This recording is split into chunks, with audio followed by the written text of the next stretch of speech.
Hello, everybody. Welcome back to the newest episode of the Theater Enthusiast podcast. I'm very excited about our next guest. She's originated many roles on the Broadway. She even went back to a show that she originated a role on Broadway for. I don't even really know how I was going to do this introduction, so I'll let you talk more about your life. Awesome. Please welcome Miss Jenn Gambatese. Woo! Yeah. Thank you, Allison. Of course. I'm trying to figure out like good hypes for people when they come on, because I used to have I have an applause app on my phone, which I used to play when I intro people. But then like there was one recording where like, oh, I can't hear it. And then it turns out nobody could hear the applause. So Oh, now, so it's just these awkward pauses instead of fun applauses. so it's just me like shaking my Here, I'm phone. gonna clap for myself. Can you hear that? Yeah, there. I'll do it with you as well, to my microphone next to me that really like doesn't do anything. Yeah. I mean, I've had like two other people do their own like hype intro. You don't have to do that though. Oh, yeah. No, I would need a little forewarning for that. But I thought your hype intro was fantastic. Thank you. Oh, please. Thank you. And thank you for coming on to the podcast. Thanks for asking me. Of course. I got the email. I was like, oh my God, Jenn Gambatese said yes. I always get excited when people want to come on. So I always start the podcast asking my guest, where are they from? So where are you from? I am from Cleveland, Ohio. Nice. I always think of the Drew Carey song for the Drew Carey show. Yes, Oh, wait. Cleveland. Yeah, that's funny. Or no, wait. Actually, I'm thinking I can't remember the Drew Carey Cleveland theme song, but there's a funny one on YouTube that's like a promotional video for Cleveland, but it's like kind of very ironic and sad. And it's like Cleveland, Cleveland. But it's a great place to be from. And it doesn't get all the love it deserves, I think. And actually, a lot of theater people are from Cleveland. My goodness, like the Cott brothers and Elena Shadow, and my Broadway debut, Footloose, was with Dee Hodey, who's from Cleveland, who was in the first Broadway show I ever saw. Wow. So it's like, yeah, it's a little hotbed of theatrical. I've seen you in so many things, like when I was younger, without even realizing it. Like Yeah. I did see Footloose when I was younger. I did Well, see I was a Hairspray. replacement, so it depends when you saw it. I came in like the last 6 months. I have no idea. Yeah, who knows? Who knows? Go find that playbill. Yeah, But it was a long God. time ago. You were very little. Yeah, I mean, I told you before we started, I started seeing show. I mean, the last podcast I aged myself with Amy Spanger, but Hey, listen, with the interwebs, like it's anyone can find out anything. So lean into it. Yeah, I always say 21 plus. That's what my grandmother used to say. But yeah, no, I've been seeing shows since I was 5, and my first Broadway show was Les Miserables, and for many And years. the rest is history. Yeah. I like that 21 plus. Speaking of some other theater friends, my friend Jess Bogart, who was Jess Bovers when she was in like Forum when she was younger. She used to call Forever 21. Then when we got into our 30s, it was Forever 31. And then our 40s, we were like, this is just not right anymore. We should stop shopping. Oh no, I felt that way like a couple of years ago when I walked in. I was like, it's time. Like I'm good. Yeah, it's time to pass the baton. But I like that your grandma was 21 plus. Yeah, I do have some like Forever 21 pieces still that like that are still age appropriate up to your like age that I am now, so it's good. But I mean, fashion today too, it's like how like I have younger siblings that are 17 and the clothing that they are wearing are like it's crazy. It's weird, and how like certain trends are like everything old is new again, and like the longer you live, the longer you see like some trends come back, and that's why I'm like not really a trendy person. I'm like find what self-expression. Yeah, I think Tina Fey said it best, like her fashion sense is what has the least stains. Well, and she's a mom, so she really gets it. Well, it's speaking of fashion sense, you recognize when we got the thing. Yes, I am wearing an upcycled sweater from my bestie Shoshana Bean's handmade line called the Ladies Club. It's golf inspired clothing, and you recognized it as soon as my screen popped up, which I thought was great. Which I like totally nerded out to you. I'm a big Shoshana Bean fan as well. So yeah, I mean, I do have like dream roles for her to play in my head. Like everybody does. I would love to see her in Moulin Rouge, but I feel like that will never happen. I know. Well, I don't know. I don't know anything anymore, but yeah, she'd be Okay. amazing. Yeah, I'm trying to think of like good roles for you now too. Like Oh, that's please. like, oh yeah, like we talked about I Never love a Forget dream too. cast. Oh, I have a dream cast for Ragtime. Oh, yeah. Yeah, not A all whole the roles, but I have cast some of of hers. many. That's Yeah, I cool. mean, my dream, like manifesting it, is to have it directed by Bart Scher at the Vivian Beaumont. I mean, Wow. That would be beautiful. yeah.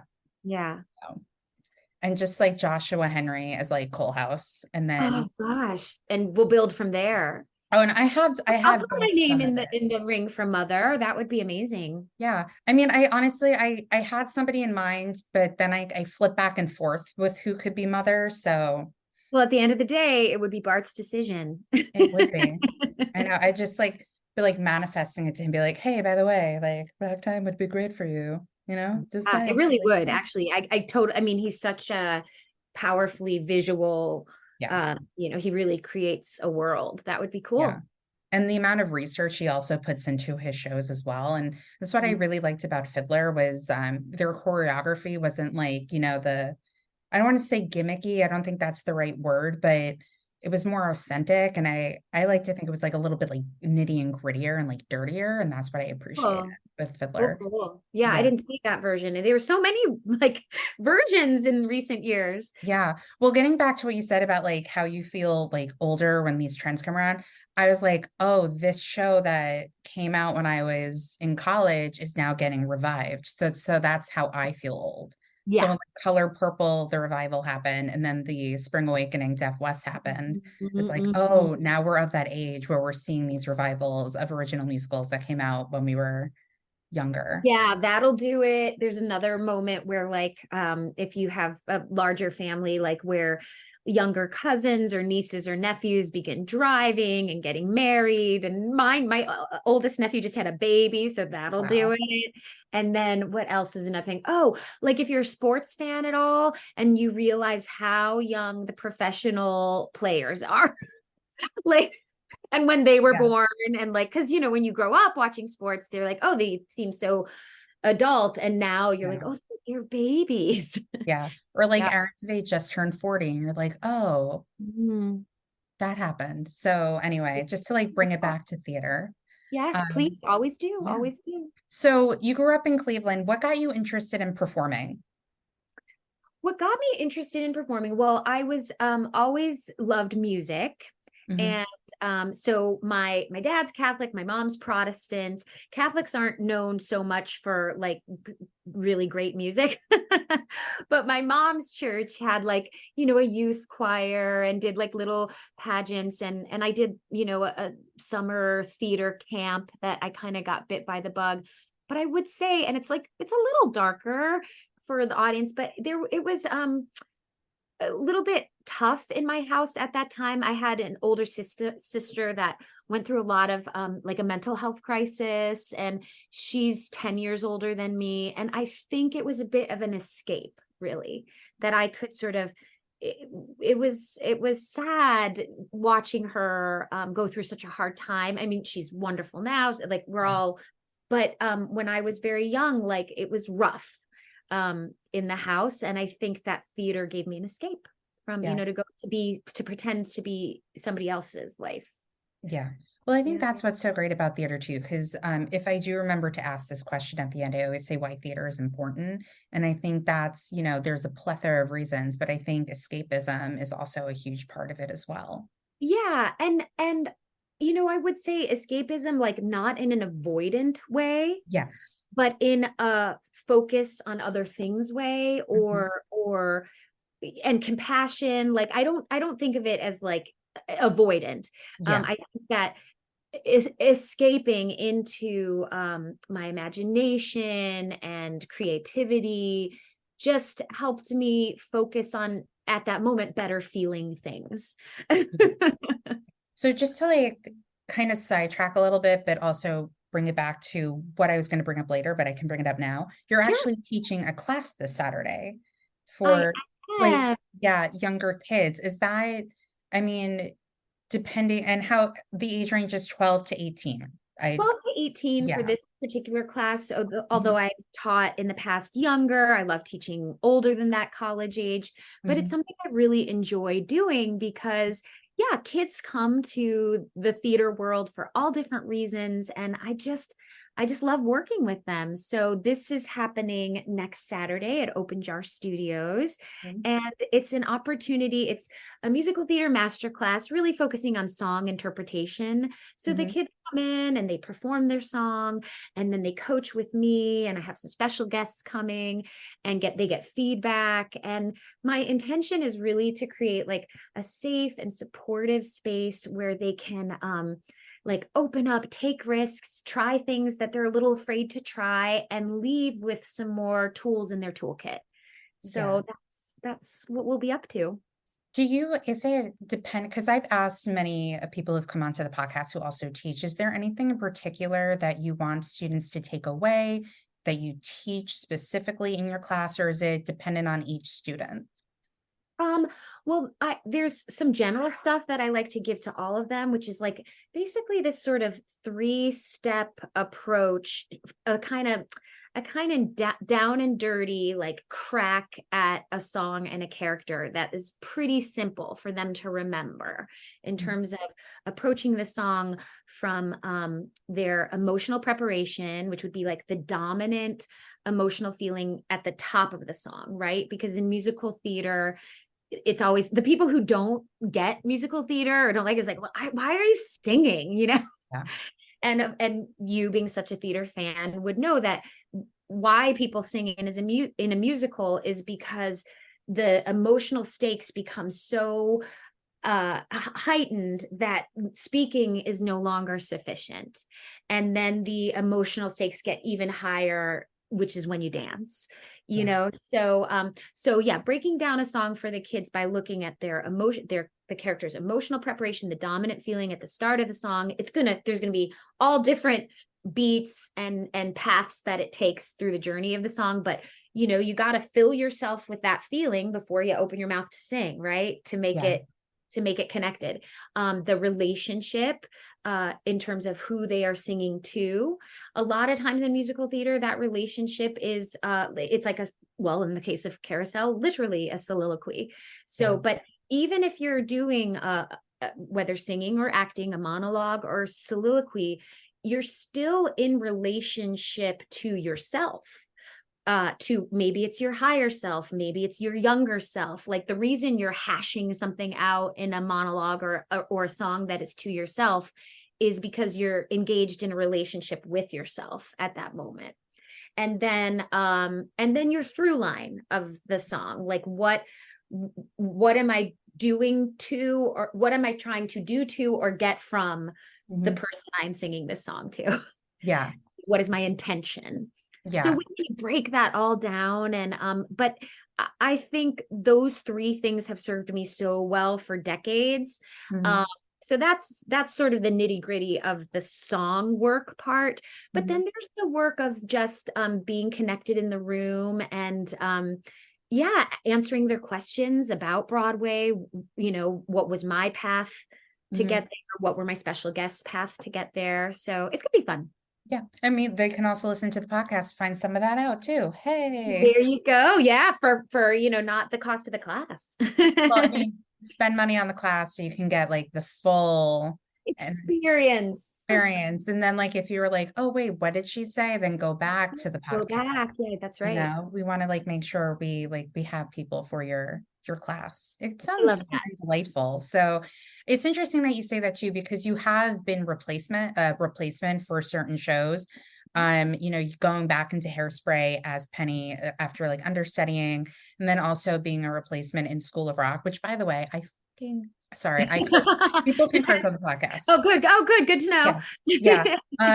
I loved the School of Rock thing that it was based on. And like, I think I even remember like somebody getting me like a poster or something, maybe signed. I don't even remember, but I was set, and I still to this day go like, it's pronounced Schneeblay. So yeah. A little niche joke that a handful of people truly get. I love the source material. I love that show. I actually think it's like, I mean, I personally think it's Andrew Lloyd Webber's like best show. Yeah. It has so much heart. I mean, he's obviously Andrew Lloyd Webber, very talented human being, Yeah. but there's something quite special about that show. Yeah. I love doing it. Yeah. I remember being like so apprehensive about it. And I don't remember how I got tickets to see it, but I ended up seeing the show and I loved it. And then my family used to see a show the day after Thanksgiving every year. We don't anymore because, my niece was born and, it's just too much. But we were trying to figure out what show to see. And I said, like, we have to go see School of Rock. It's going to be, it was like sight unseen. And maybe it was the first time I saw it was with that. I can't remember the timeline, but I effing loved it. Luckily, like a majority of my family loved it. And I didn't even see Alex Brightman when he performed. Yeah, it was the first time we saw it was after Thanksgiving. We didn't even see Alex Brightman. And I was like, Alex Brightman will be nominated for a Tony Award for this show. Oh, wow. So this was original. So you didn't see me in it. You saw Sierra. Yeah, I saw, but I saw it like 3 times. But like, there's clips and stuff of you. So. Oh, good. Yeah.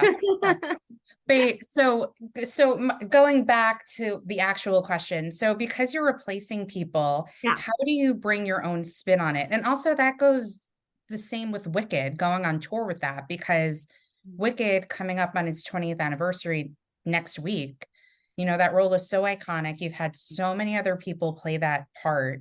How do you keep it your own, but keep it the way that the director wants it, if that makes sense? Yeah, that totally makes sense. And I think that, Wicked is almost sort of its own beast in that it's not just Chenoweth's original imprint. It was such a juggernaut, and Glinda has been played by so many incredible actresses that was like, I think with something like that, you have to say, I'm not those people. Right. But I was hired to be this character. And what do I bring to her that is uniquely my own? Which, again, and being a first replacement is so interesting. Like, so let's say with Wicked, like JLT, Jennifer Lora Thompson was the first replacement, right? And it was so different.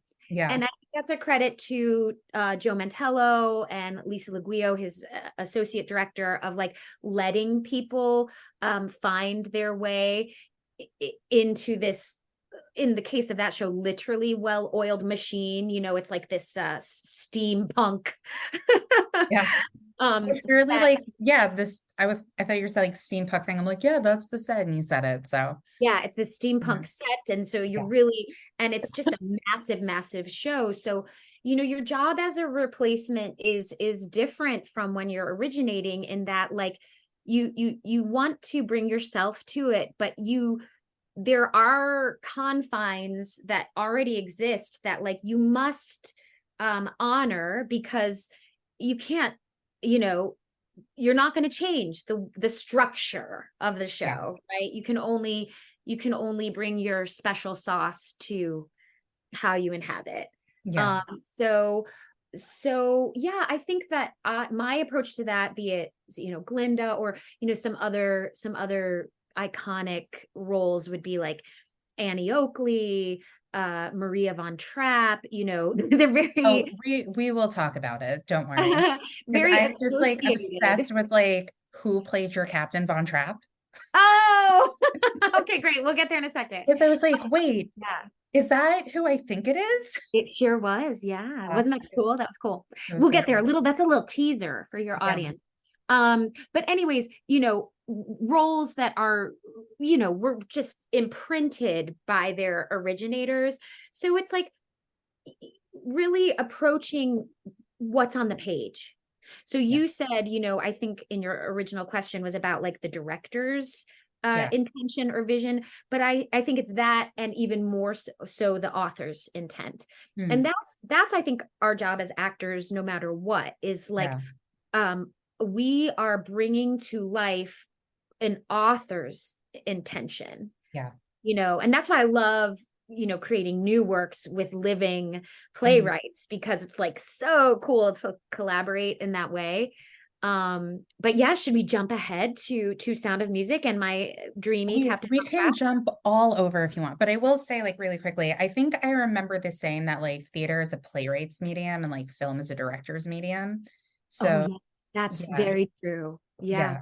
So Mhm. that's why when you're like, oh, it's the play, it's like, oh, that's right.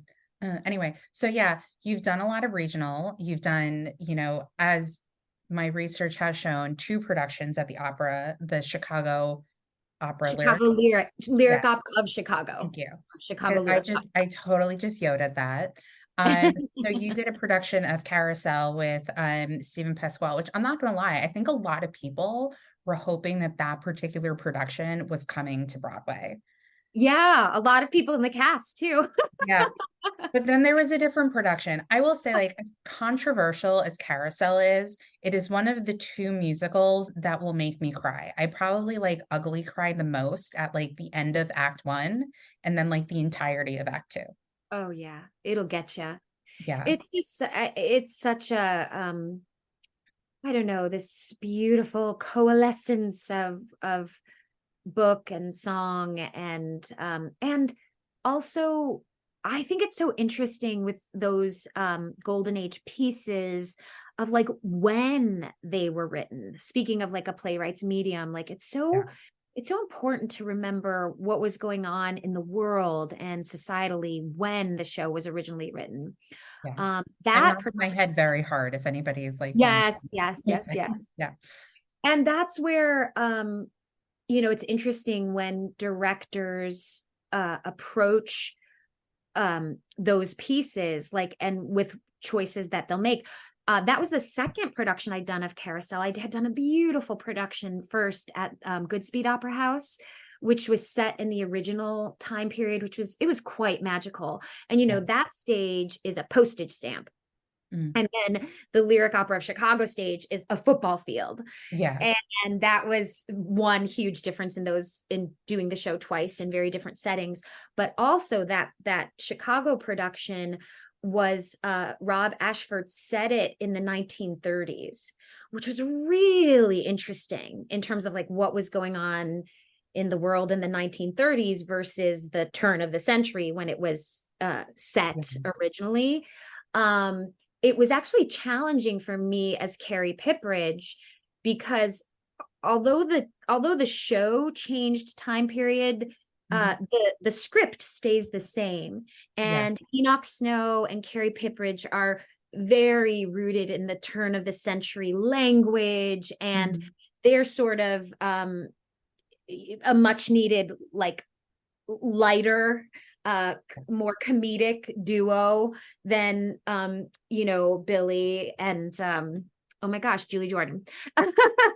So that was I wished we'd had a little more time for me to find Carrie in that world.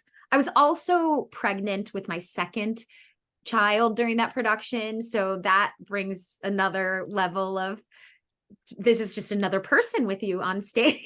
Yeah. Well, you definitely like felt at the end like having all of the children, and you're like, oh, and I have one with me as Yeah, exactly, and my like exactly. 50 children I had with Enoch as well. Yeah, yeah. Yeah. And I Rob didn't have, I wasn't showing enough to, I was like, but she could be, she totally could be pregnant when she comes back, like with a, you know, fake yeah. baby. But Oh, 100%. I yeah. mean, they But all that to were, say, yes, that yeah. was at Lyric Opera Chicago. And then this teaser that we keep teasing was Yeah. when I did Sound of Music at Lyric Opera Chicago. My Captain Von Trapp was Mr. Billy Zane, which you Which were. I just love that fact so much. Like, for Yeah. those who don't know who it is, he is in a very iconic, famous movie about a ship that hits an iceberg. And he played the fiance who The bad gave guy. the heart of the ocean to his fiance. Yeah. I don't know why. I just love it. But I will say, like, also you have an album out of Rodgers and Hammerstein music.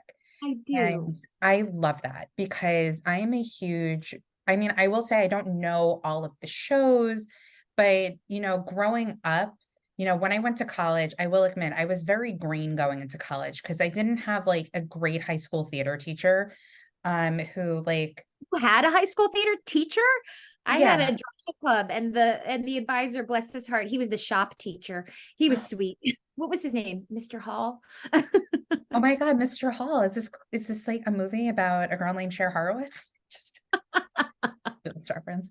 No, I always say that my high school drama teacher, this is terrible, but I don't care. I call her the spawn of Satan. Oh, And wow. You had a rough go. Oh, she was terrible because I never shoved my head far enough her ass. But I found out like almost a year ago, she doesn't teach high school drama anymore. And whenever if I'm not in a great mood, I just think of that fact and it makes me feel better. And I know that's like really terrible, but like that's how bad it was. Like Wow. she was not, I was actually thinking this is like, it's totally sidetracked, but I'm going to give you an example. Oh, no. I mean, listen, you're talking about my upcoming class. I think this is interesting. Oh, here's like something damaging that happened. Like prime example of how terrible she was. So I was really struggling my senior year of high school, trying to figure out how I wanted to tell my parents I want to, pursue a career in theater, like go to college for it. She got the creators of Brooklyn the Musical to come to the high school and talk to the theater kids. And so I was talking to the female creator, and I just started hysterically crying. And I was like, how do I tell my parents? And just like asking her advice. And she was lovely. And I'm standing there talking to this woman, like tears rolling down my face, hysterically crying. The teacher comes up to me and asks me to step to the side so she can take a photo with this woman. Oh, yeah, that is a moment. Yeah. That is what could have been a teachable moment. Well, I guess it was teachable in its own way. Yeah. Well, she doesn't teach high school drama anymore. And here we are. Karma. And your theater podcast. Exactly. And I know people and things. And anyway, but I totally forgot. Oh, anyway, so I was very green going to college, and like everybody was like Sondheim. And I'm like, I don't know most of his stuff, but it's because I grew up with Rodgers and Hammerstein. Well, so did Sondheim. That's my last. Literally. That Oscar Hammerstein's son went to school with Stephen Sondheim, and Stephen Sondheim, I guess, he had a little escapism too. He had a tough growing up, and wound up sort of being Oscar wound up being like a kind of a surrogate dad to him. And so, that's amazing. Yeah. That's, you weren't that green. You were just, I was green when it came to like certain things. Like I got the song, I did a acting for the musical stage class one year, and I got a song from Into the Woods, and I'm like, I don't know Into the Woods at all. And people are like, what? So I grew up with the sound of music. Yeah, that's right. And there's no shame in not knowing when you don't know. Like it means you get to learn. So sometimes, but any what's the word I'm looking for? Like interest, like special interest, of which, the theater world is a niche special interest. Like people who are diehard can become kind of gatekeepers in a way, or like make people feel bad. And I have no time for that. Oh, I mean, there's like one musical that I've told people I'm not a fan of, and they're like, what? How can you not be a fan of the show? And I'm like, I like this musical and not everybody likes it. Like to each its own. It's okay. Yeah. There was one musical in particular that was on Broadway when I worked at the hotel selling theater tickets and amongst other things. And they would ask me oh, do you like this? And I said, I really don't. But doesn't mean that you are not going. But that's my taste. Yeah, it's a matter of taste. I mean, some people like, pistachio ice cream, and some people don't. You know what I mean? So I'm the only person on my dad's side of the family who doesn't like pickles, and all my cousins and my siblings are like, you're crazy. I was like, I just don't like pickles. So there you go. And Broadway is like its own sort of pickle store where you got the dills, you got the half sours. Those are my favorites. You got people who don't like a pickle at all. People who hate cucumbers. You know what I mean? Yeah, I don't like cucumbers either. But listen. That's what's so great about Broadway and theater. There's something for everybody. Yeah. There's something for everybody. But anyway, let's Rodgers and Hammerstein. So Like, how did you, because there was like a big gap between your last Broadway show and then like your most recent one, but in between you were doing like all these regional productions. So how did like The Sound of Music come to you and Carousel and even going on tour with Wicked? Like, how did all of those things come to you? Like maybe just those three because I brought them up. Yeah, well, so the gap, the Broadway gap was really becoming a mother. So I was very fortunate where for like the beginning of my career, like once I got on Broadway in Footloose back in the Yeah. day, I went from show to show to show to show for 7 years, I think. Mhm. I guess it would have been maybe 6 shows in Yeah. 7 years. And some of that had to do with like being, like I don't know, like being new into the industry and like, who's this young thing Yeah. who plays even younger than she looks, So I played, Hairspray, right? I was like the nicest kid in town, and I was, in my 20s. So that was helpful. It was also doing like ensemble tracks at the beginning, right? So there's more parts in the ensemble. Mhm. And then you graduate to originating and leading roles, which is terribly exciting, but then you kind of narrow. There's less of those parts, isn't there? Yeah. So, and I mean, I could still go back and be in the ensemble of a show, absolutely, but it's life, it's just choices, and what are you, Yeah. and building a career, and what are you going to do and what are you not going to do at a certain point. So yeah, I had my daughter, she was born in 2009. I think my last Broadway show prior to her birth was my first Broadway play, which was Is He Dead, which was With totally Tony, like two-time Tony great Norbert Leo Butz. with Norbert Leo Butz, with dear beloved Michael McGraw, who recently passed, who's just Yeah. a Broadway legend, with John McMartin, also now one of our great loves in heaven, with just a stellar cast. Yeah. And musical adjacent, as I like to Yeah. say. Well, no, it's interesting too, because I remember when the cast came out and I like specifically remember like you getting cast in it. I was like, oh, it's a play. That's cool that Jenn Gambatese is doing a play. No, it's so interesting that you say that, Allison, because I am an actor first. Yeah. Um, and I didn't get accepted into musical theater at NYU as a freshman. She's mouthing, I didn't either. Yeah. Um, I auditioned for Pace Musical Theater. I didn't get in, yeah. which I think is totally fine. Oh yeah. Well, for me, in my case, I don't know about you, but in my case, it led me to one of the best teachers of my life, who was my Meisner acting teacher. Mhm. It led me to my great and amazing, who also passed last year, voice teacher Steve Sweetland, who I studied with for 15 years, who was outside of NYU. He was not part of the Yeah. university. So like everything happens for a reason, for sure, for sure. Yeah. Yeah, I mean, I love Chekhov, I love Shakespeare, I love a lot of plays. I love Yeah. Neil Well, Lute, who you had good. on. Well, I mean, hey Neil, what's up? Well, no, it's interesting because like looking at like all of your stuff, you did like a musical version of Romeo and Juliet. You have done Uncle Vanya, which by the way is coming back to Broadway. Uncle I, Vanya is? yeah, I can't remember her name, Oh, but wait, I think I just saw, but isn't it like a one-man Vanya is happening no, in, that's okay, Andrew that's in London. Scott in London, Okay. which is coming to theaters, which I was in London like 4 months ago and I saw great theater there. But I was like, oh, Andrew Scott, one man show. I wish I can go back to London Yeah, just to see it. it's hard. I saw that and I was like, I really, if it comes here, I'll have to see it because I can't quite Well, wrap my okay, head around maybe how he you does can. it. I have no, well, they are actually releasing it in cinemas at Oh, some point. cool, cool, cool, So, cool. but the woman who wrote What the Constitution Means to Me, I believe she's Oh, adapting it. So I'm just saying, like, call those agents and be like, hey, I know Chekhov. I will. And I think it's also, though, it's interesting because we were talking about in the just even theater loving community, how people can Yeah. be gatekeepers. Like Mhm. sometimes there are gatekeepers with it. Well, there definitely are. I'm not going to make it mean too much or whatever, but you're right. I have to remember to like push and say, you know what? I should be in that room. Get me in that room. But because sometimes they look Yeah. at my resume and they're like, "Wow." I'm nodding my head so hard because we were talking about, well, I'm an actor first. It just brings back, and I apologize to everybody who ever listens to this podcast every time I bring up these play readings I did during the pandemic. But like the first half, never apologize for that. Never apologize for that. I did. Thank you.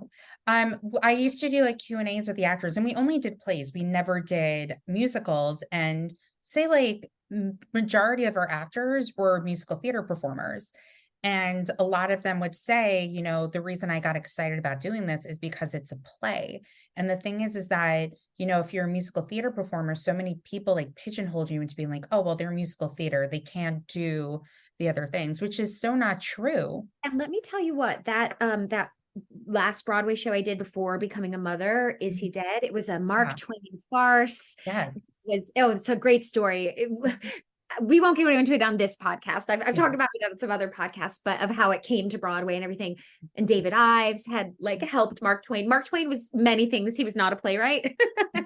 So David Ives, whom I adore, had like whittled it down but Michael Blakemore, the director, Michael Blakemore, incredible director. And even though this was, I say, a musical adjacent farce, so there were great legends of musical theater in the cast. But Michael had done serious plays on Broadway, and he would say in the rehearsal room, he'd say, musical theater actors are my favorite. They don't circle around and around like overthinking stuff. They roll up their sleeves because there's not time when you're putting up a musical. There's not time to get too talky. You gotta just build it. And Michael Blakemore really loved that about musical theater actors, of like just their willingness to just, you know, get it on its feet, and how we take direction, and so I think it is short-sighted of some of the gatekeepers of the non-musical plays to not consider us. Yeah. I will say, in my experience, there are some good actors out there who are musical theater, but they can do straight plays very well. Whoever's listening. Just saying, you guys, I've worked with a lot of them. And let me tell you, like, if I like somebody and I've worked with them or I've met them, I'm like their fan and like their biggest supporter. I'm like, oh, they want this? Absolutely. Like, yes, please. Oh, you're doing the show, even though like I met you on a podcast, I will see you in that show that you're doing. Is a beautiful quality. That's great. Like I've had, so like an example of that, like I'm a huge fan of the History Boys. So I was so fortunate to have like two of the actors on my show, because I even said to them, like, on my podcast, like, it's your show. Yeah, it's my show. Hey guys, what's up? Welcome to the show podcast. Like if I like somebody, like I will follow their career and like I will support them like that way as like a fan. But anyway, so I want to talk about like originating certain roles on Broadway for you. I know we're like going all over, but I love a tangent. Let's go. Oh my God, come back, because I tangent all the time, and that's half of the fun of this podcast. So I'm also a big Disney fan. Oh, let's talk Tarzan. Oh, how did Tarzan come to you? Like, I also just remember like growing up when my family would go to Disney, we would see the Tarzan show at Animal Kingdom all the time, and it's such great music. So like, how did Tarzan? And Phil is a theater kid. I've told this story before, but your listeners, our new listeners probably, Phil's mom was a casting director on the West End, and talk about being a replacement. Phil was the first replacement Artful Dodger to Davy Jones of the Monkees in the original Oliver in the West End, right? So that's kind of cool that he was like a theater kid who became a rock star and then got to come back to theater with his beautiful score and that beautiful show. That came to me. I was, I was doing All Shook Up, my first which we'll talk about also. Okay, great. Yeah. And then I got the audition and I got the music, and Phil told me how it really came to me was just me authentically being me in the very first audition, of which I think I went on then to have like altogether, I think I had like 7 for that, because, with the flying and everything, they had to like really make sure who was comfortable and the harnesses and all of that. I think I had 17, and I think Josh Strickland, Tarzan, whose birthday is today. Happy birthday. October 23rd. so he had like double that, so I got off scot-free having only 7. But the very first one, I'd gotten the song of Jane's entrance song, which is like all these Latin words of like the plants, because she's a botanist. Yeah. I always say, there's many people can claim being a Disney princess, but there was only one Disney botanist. That was me. Well, and my wonderful understudies. But anyways, so I get the music, and it's these Latin words of the plants, and Phil's a drummer. Phil's a drummer first in Genesis. So rhythmically it's not as square as Broadway. And I was doing 8 shows a week and all shook up, and only had a few days to get this audition together. And I went in, and Phil was in there, and I go into the song, and it was like underwhelming at best, and I kind of like went off the rails a bit. And I finished the song, and I just laughed and said, I can't believe I just bid it in front of Phil Collins. And he told me later, he's like, that's when I knew you were Jane. Like, that it was just like no filter. Like, so I like to share that story to be like, I don't recommend, going off the rails or biting it in front of anybody, but if you're inspired in the room to just be authentic, sometimes it works in your favor. Listen, you never know what's going to happen in an audition room. Like, there you go. I love that. You came in, your call time was like closer to the end of Act 1, right? Yeah. The very end of Act 1. Yeah. I weirdly remember there was like a backstage video for like, I think maybe like Broadway.com, where somebody was like showing Tarzan backstage, and they're like, yeah, and then here's Jenn Gambatese signing in. She doesn't have to come in until like towards the end of Act 1. So like, that's how I remember. That's so funny. I love that made an impression on you. Yeah. Like normally, if I'm at the top of the show, I like to be at the theater an hour and a half, even sometimes beforehand. And like with Jane, I could really sign in at like half hour because I had lots of time.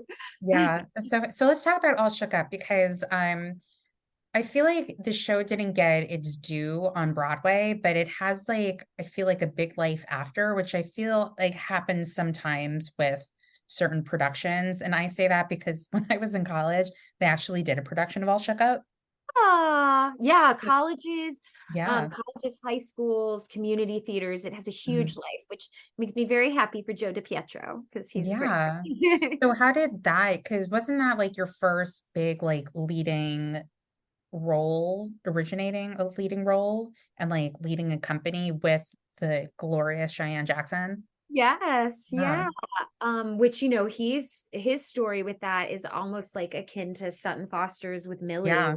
He was the understudy, and then the contract didn't come together for the original guy, Jared Emick, little known fact, who I'd done like press photos with and everything. And then just like, I don't know, the negotiations broke down, and he backed out, and it was really, well, as my Jewish friends would say, like beshert, it was meant to be for Cheyenne. So that came to be, I think was I back in Hairspray as Penny? I think you mentioned how I originated in Hairspray. I understudied Carrie Butler, who I'm going to see tonight at the Broadway Green Alliance event. So depending when people can always go on the Stars in the House YouTube channel, Seth Rudetsky and James Wesley, who are big helpers of the Broadway Green Alliance, which is the sustainable theater movement. I feel like I need to also say who's going to be on this. I mean, this podcast is not going to get released until after, but you can still, like you said, go on to YouTube for it, because I remember him posting about it. Hold on. Well, because Carrie Butler's going to be there. Like, there's going to be a little Xanadu cast reunion with Anika Larson, who was my cover in All Shook Up. Also, you've got Adam Pascal. Let's not forget. Yes. Let's not forget. That's kind of exciting. Jackie Hoffman, Kenita Miller, who's awesome. I worked with during the pandemic. She's fantastic. Dream. I've done some concerts with her. Yeah. So just like to name drop some people who's going to Oh be. yeah, really. You all can go and look at it because it's going to be really fun. It's the Broadway Green Alliance's 15th birthday anniversary here tonight, and we're doing like this really fun, silly hijinks will ensue concert tonight. It's bicycle powered, so interesting. You know, Coldplay does have that at their concerts. Oh, really? Yeah, I'm a huge Coldplay fan, and I've gone to their, like, I usually just go by myself because like nobody I know is a big enough Coldplay fan or would like tickets. Yeah, they're great. Yeah, or like would actually go to MetLife Stadium with me. They're very conscious with like being green for their concerts. So they have like a section with bicycles. They even have like this floor that you can like jump and dance on that like creates energy as well. That is so cool. I wonder if that was I came on a little bit later in the planning process for this night, but I'll have to ask Anika if that was part of her inspiration. In tonight's event, the Broadway Green Alliance encourages each Broadway show to have a green captain. And this is somebody who stays in contact with the cast and the BGA to encourage just like wise choices, right? Like we try to get the laundry rooms to be functioning efficiently. Think about all the laundry in a Broadway show. You know, for the marquees to get turned into LED lights, for recycling, you know, just all the things, all the little tiny actions that we can do as a community. And so the green captains are that liaison. So tonight, some of the green captains are going to be on a bicycle that has a light that will go, you know, red for stop, yellow for slow, and green for go. And so they will be controlling the tempo of the songs. Oh, wow. Oh my God, that's so it's going to be cray-cray.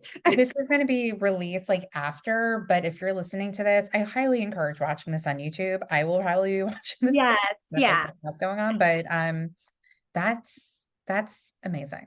It's gonna be fun. It's gonna be fun. And I was telling you that because Carrie Butler and replacing, wait, let me go back on the tangent. We're talking about Carrie Butler. We're talking about Hairspray. Oh yeah. So I was understudying Carrie, left to go do a year with Frog and Toad, came back and took over for Penny Pingleton when Carrie went to go do Little Shop. So then I got to be Penny for a while and kind of got to come and go with that, which was lovely. So it was somewhere in there. I can't remember if I was Hairspray or Frog and Toad at the time, but that's when I went in for All Shook Up. And I don't know. That one was not that many auditions. Like it was maybe just 2 or 3. I don't know. I just think I just kind of, I don't know. Natalie and I were a good fit. So, oh, my Roomba's turning on. Wait, I have to go turn off the Roomba. Okay, I'm gonna hold on. I'm gonna pause this. Give me 1 second. Okay.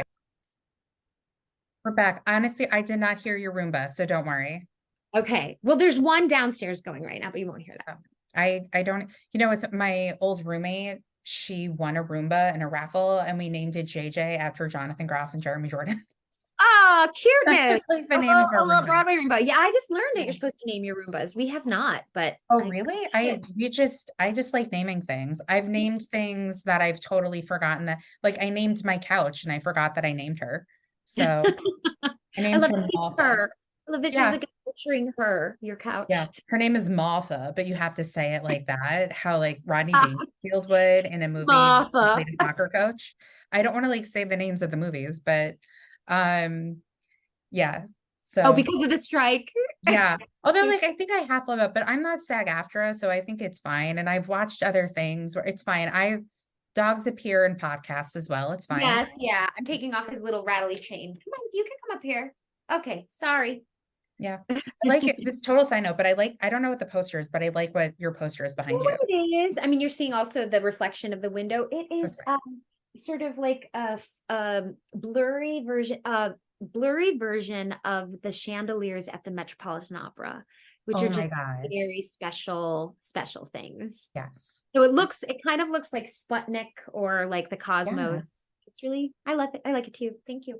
I love the opera. I love those types of chandeliers. Like I always say, like when I win the lottery, not if.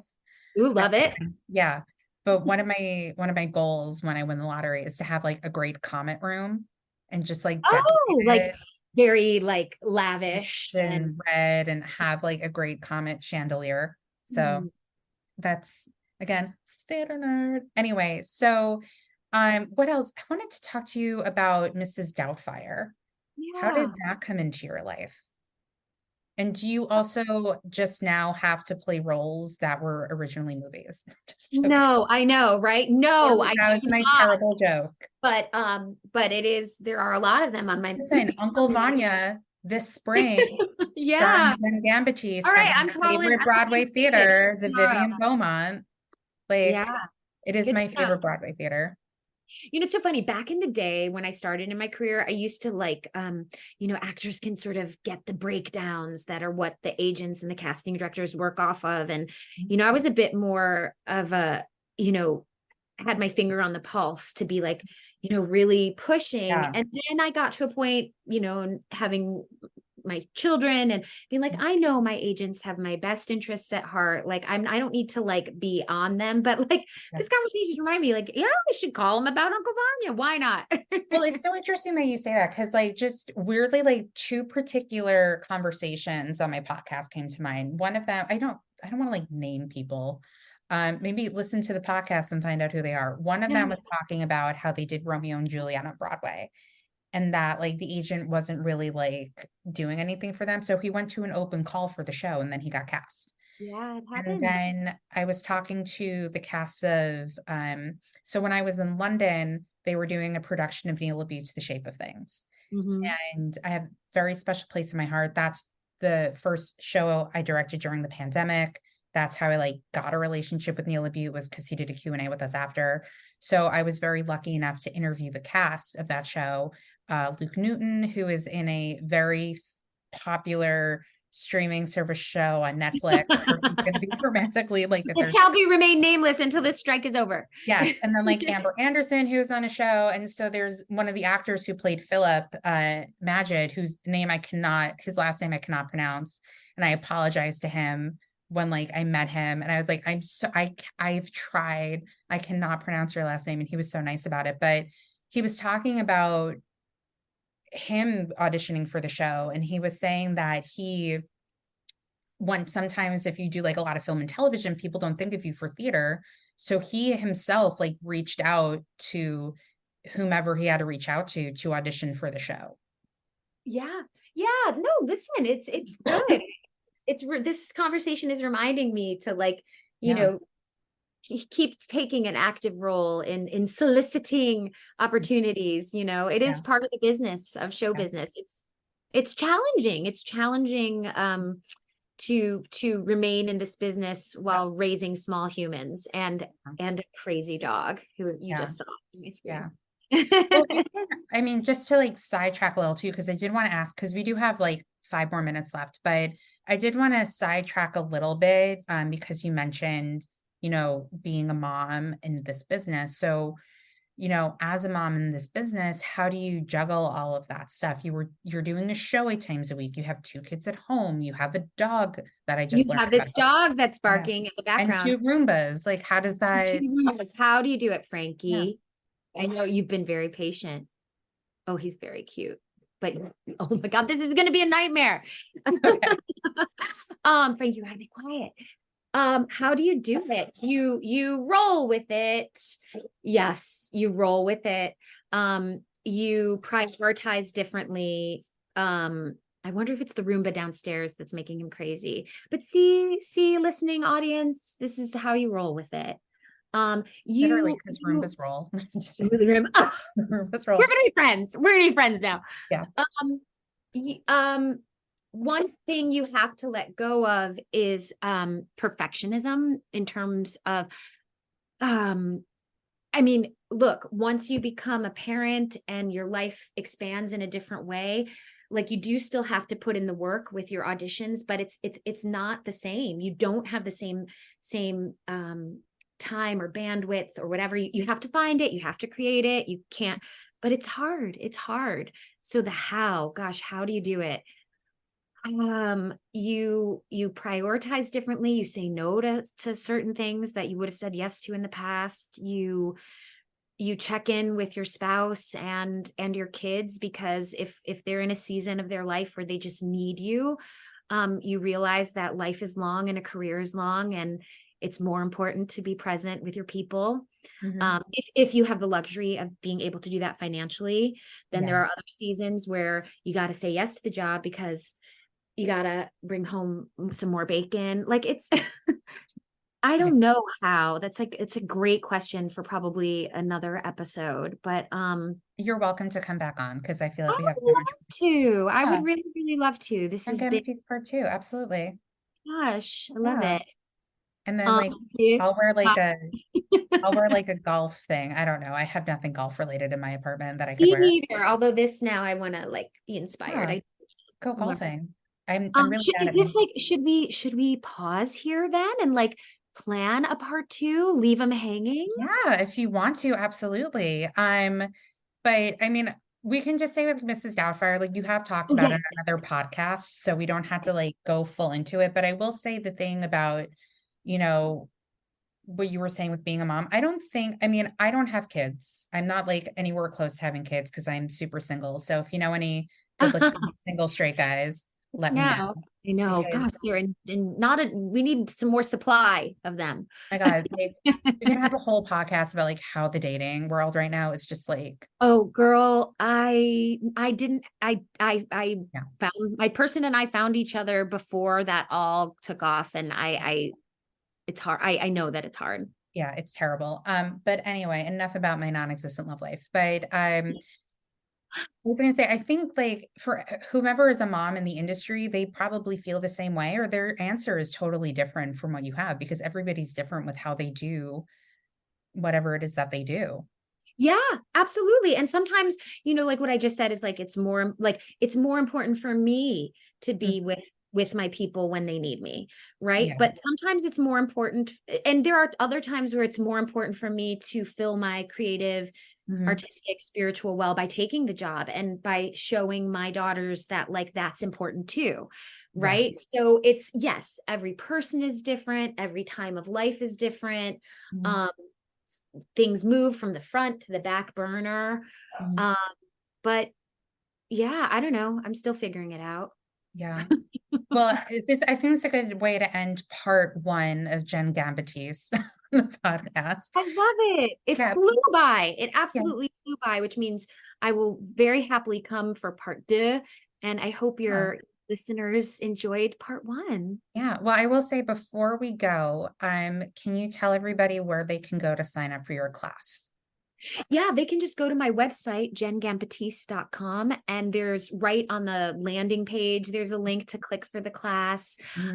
So it's right there, right on my website, which is JENNGAMBATESE.com. And Jenn is double the N's because it's more fun. I will say, like, really we can talk about that in part 2. There's a story about that. Okay. I will say 2 things about your podcast. 1, you can check out her clips of her album on there. You can also get your album on Amazon Music, Apple Music, all of the places. Listen to signed copies from my website. You could sign up for the class and get like, you know, an autograph. You can get a signed autograph copy. Yes, you can do that too. I will say what I love about your website is that when you look at your different shows that you did, you have clips in the background. That's Tony Howell. He's such a wonderful designer and so skilled. So yeah, I added like a nice bit of class to it. I loved it. Love it. Okay, well, thank you for having me. This was delightful, and I'll be back. Yes, please do. You can stay on once I'm done recording, but thank you all for listening, and we'll figure out part 2 sometime in the near future. So to have Jenn come back and talk about more things, and thank you for coming on this time. Yeah, thanks for having me. And sign up for Jenn's class. And I had to make the screen bigger so I can stop the recording. Oh, there it is. Okay. And